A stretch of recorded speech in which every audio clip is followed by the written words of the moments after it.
En tout cas, les communes sont organisées autour de 4 grands ensembles et la CCOG correspond à un ensemble en propre, qui correspond à peu près à la moitié de la Guyane et à peu près à 35% de la population.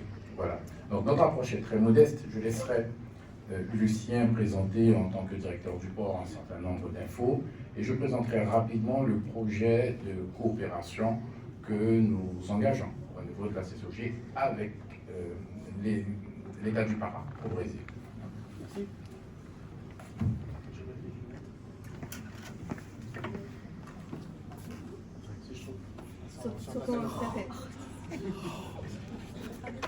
Bonjour à tous, je suis donc Lucien Durand, le directeur du port de Saint-Laurent-du-Maroni, appelé Port de l'Ouest.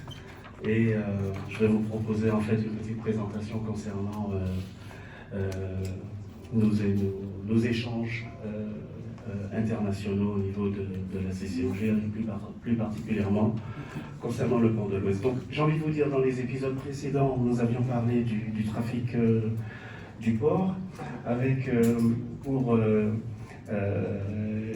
nos objectifs pour 2040, il s'agit en fait d'avoir 150 000 tonnes de marchandises à horizon 2040 et 150 000 passagers qui vont fréquenter les terminaux du port de l'Ouest. Cela signifie en fait pour nous, on passe aujourd'hui 2 navires par mois à 1 navire par semaine. Mon cher Gaëtan, on compte sur vous. Je parle de ACM-CGM plus particulièrement.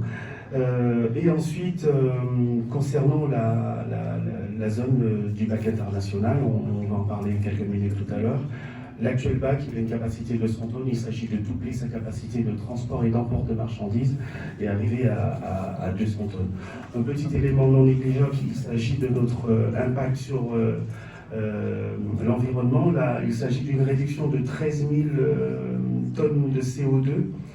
On réussit cette prouesse en réduisant et en massifiant le transport maritime au détriment, ou en tout cas au désavantage du transport routier. Mais il s'agit en fait, on donne souvent cet exemple, chaque fois qu'il y a un camion sur la route, chaque fois qu'il y a un navire à Saint-Laurent-du-Maroni, c'est 200... c'est-à-dire un navire sur la route aujourd'hui nous réduit de 200 camions sur la route guyanaise. C'est plutôt un navire qui arrive, je vais y arriver. J'espère que la traduction va s'en sortir avec ce que j'ai essayé d'expliquer. Merci. Et j'ai souhaité aussi laisser cette petite image aussi pour vous parler de la diversification de l'activité au niveau du port de l'Ouest, puisque nous avons aujourd'hui des velléités, en tout cas nous avons des questions concernant la croisière à destination de Saint-Laurent. Je suis là pour vous parler des projets de coopération. La CCOG, depuis 2013, a porté un projet concernant l'aménagement des berges du Maroni. Cela doit vous parler certainement. Je voudrais vous faire peut-être une petite photographie. La photographie, c'est nous avons aujourd'hui 15 000 tonnes officielles de marchandises échangées entre le Suriname et la Guyane. Pour ceux qui sont déjà allés à Saint-Laurent-du-Maroni, ça doit vous faire doucement sourire. Et il y a déclaré 50 000 visiteurs. Alors, Graciela Dill, Madame la Consul vous le confirmera, c'est par rapport au nombre de tampons de visas tamponnés. Pour ceux qui habitent l'Ouest guyanais, vous connaissez cette tradition d'aller faire nos courses le samedi matin à Albina. C'est un peu de la poésie ce que je suis en train de dire, mon cher Pascal. Donc voilà en tout cas la situation. Les aménagements des berges du Maroni, c'est donc l'un des projets les plus importants pour la communauté de communes de l'Ouest guyanais au niveau justement de son intégration territoriale. Donc c'est peut-être cette carte que tu voulais présenter, Pascal, concernant donc l'Ouest. Le petit point vous indique où se trouve le port de Saint-Laurent-du-Maroni. Je pense que tout le monde sait où c'est aujourd'hui. Et pour le projet de coopération, les aménagements des berges, ça a commencé en fait sur le premier programme qui s'appelait le programme opérationnel amazonien, où nous avions mobilisé 1,5 million d'euros pour aménager les parkings de part et d'autre le territoire. Et donc, je vais me déplacer. Donc, nous avons aménagé cette zone ici. Ça, c'est la zone pour... voilà. C'est la zone pour la partie au Suriname et pour la zone pour la partie en Guyane. Donc cette zone de parking a été aménagée entre 2013 et 2017. Donc qui sont les partenaires? C'est la communauté de communes de l'Ouest guyanais, le port de Paramaribo, HBS. Nous avons Madame Aman avec qui on a nous avons des liens d'amitié désormais, puisque nous travaillons depuis maintenant près de 15 ans ensemble. Ça ne nous rajeunit pas.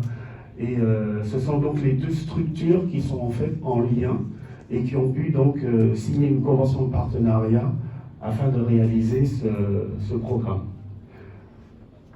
On peut tirer quelques conclusions aujourd'hui concernant cet échange lié au franchissement du Maroni. Mieux communiquer, je vous avoue que la barrière de la langue n'aide pas, enfin c'est un désavantage. Aujourd'hui, je ne parle toujours pas néerlandais, mais je crois que lorsque nous nous parlons, on arrive à se comprendre.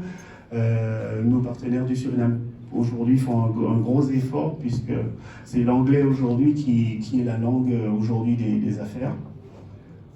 Et donc, on a vraiment souhaité souligner cet élément concernant nos échanges. Là, je vous ai présenté en fait juste une trame des échanges que nous avions, puisque nous avions toujours un alter ego, un partenaire qui était donc membre d'un comité de pilotage. Donc, face à chacun des élus, donc vous voyez les partenaires CCOG, CTG. Au niveau de la direction générale, c'est donc la CCOG au niveau du port, pardon. Et donc chacune de ces personnes était en lien avec un représentant du pays tiers, je dirais. On va continuer. Donc c'est toute cette liste. Vous pouvez continuer s'il vous plaît. Merci Steve. Et je voudrais aussi vous rappeler quand même les données concernant l'actuel bac et le nouveau. Le projet de bac Malani, une longueur de 56 mètres, 10 mètres de large, une charge utile de plutôt 200 tonnes et 200 passagers, donc 50 places assises climatisées. On peut accueillir les semi-remorques. Donc voilà aujourd'hui en fait ce projet qui doit voir le jour, j'espère d'ici les premiers mois de 2025, pardon.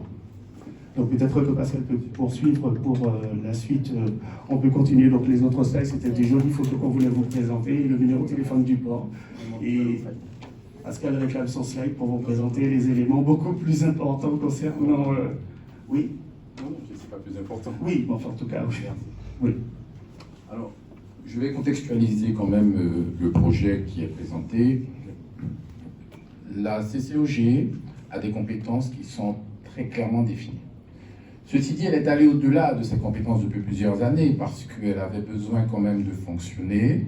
La CCOG a investi dans un port, investi dans effectivement des outils, notamment le bac, a investi dans un abattoir qui existe dans l'Ouest, investi, et quand je dis investi, c'est payer et gérer.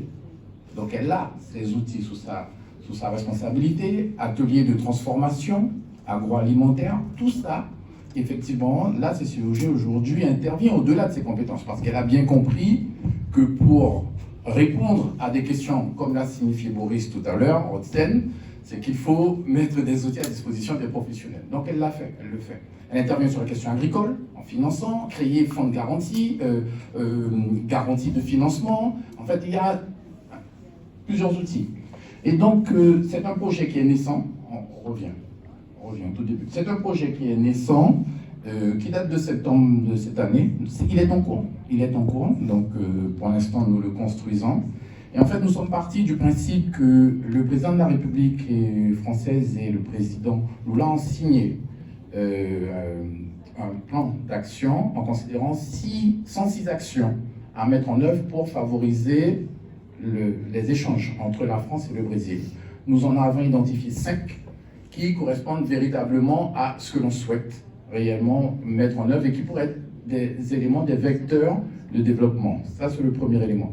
Deuxième élément, c'est que, pour le slide d'après, s'il te plaît, il y a un outil qui existe, qui vient d'être mis en place. C'est le PCIA, qui est donc piloté par la collectivité territoriale de Guyane et qui met en œuvre autour de thématiques: innovation, recherche, innovation, compétitivité des entreprises, énergie renouvelable, changement climatique, inclusion sociale, économie circulaire, éducation, préservation de la biodiversité, santé et renforcement des capacités institutionnelles, c'est-à-dire mieux se connaître. Et au regard de ces deux éléments de convergence entre le plan d'action signé par le président de la République et en fait cet outil, nous avons décidé de porter trois projets. Un projet avec trois thématiques, trois axes de travail. Le premier élément, c'est qu'on a créé l'atelier agroalimentaire depuis 2016 qui dispense des formations, qui accompagne les porteurs de projets, qui met au point des produits agroalimentaires. Ça existe. Nous travaillons et nous avons signé un partenariat avec un opérateur économique qui est basé sur l'île de Cayenne, mais qui récupère 80% de sa production dans l'Ouest, en matière de tubercules, pour faire notamment des farines. Voilà, à partir de ces nouvelles tubercules en question. Et puis parce que la CCOG a sanctuarisé 13 hectares dédiés aux activités agroalimentaires. Sanctuarisé 13 hectares. Voilà. Et donc, tenant compte de cela, la CCOG a souhaité que le centre agroalimentaire, l'atelier, devienne un véritable centre technique régional de mise au point des produits alimentaires amazoniens. Donc l'idée, c'est que, en collaborant notamment avec Guyane Développement et Innovation, que ça devient un véritable centre technique de mise au point des produits amazoniens. Voilà. Et on sait que le Brésil est en avance sur ces questions-là, et ça a été une des thématiques qui nous a retenus. La deuxième thématique, ça a été la question des déchets. Parce que le territoire est immense, près de 41 000 km². Il faut récupérer les déchets partout, parce que toute la population demande effectivement à ce que les déchets puissent être récupérés, et c'est la moindre des choses comme intervention publique, parce que le coût de cette politique publique est important, parce qu'il y a aujourd'hui un investissement important en matière immobilière, on le voit là-bas, avec de la construction importante. Ça génère des déchets industriels, déchets du BTP, et je pense que le BTP va travailler sur cette question, parce que ce sujet est véritablement porté. Qu'est-ce qu'on fait de la ferraille? Qu'est-ce qu'on fait de ces matériaux qui, aujourd'hui, effectivement, doivent être traités? Et puis, enfin, un dernier sujet, c'est le sujet de l'écotourisme, parce qu'il y a un marqueur culturel qui est très puissant dans l'ouest de la Guyane, on le voit, à travers l'art, à travers la bioéconomie, on le voit, et on a retrouvé le pendant effectivement dans l'état du Pará au Brésil. Et donc ça nous a conduit à signer un partenariat avec l'État, en fait, via le SEBRAE, à signer un partenariat de travail pour pouvoir effectivement développer des projets de coopération en ce domaine. Donc c'est en cours actuellement.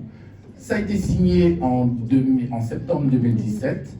Nous structurons ensemble avec le SEBRAE, avec le SENAI, les partenaires institutionnels, mais également professionnels de l'État du Pará, donc des projets qui doivent nous permettre, à l'horizon de juin 2025, d'avoir un programme d'action qui va effectivement s'étendre jusqu'en juin 2027.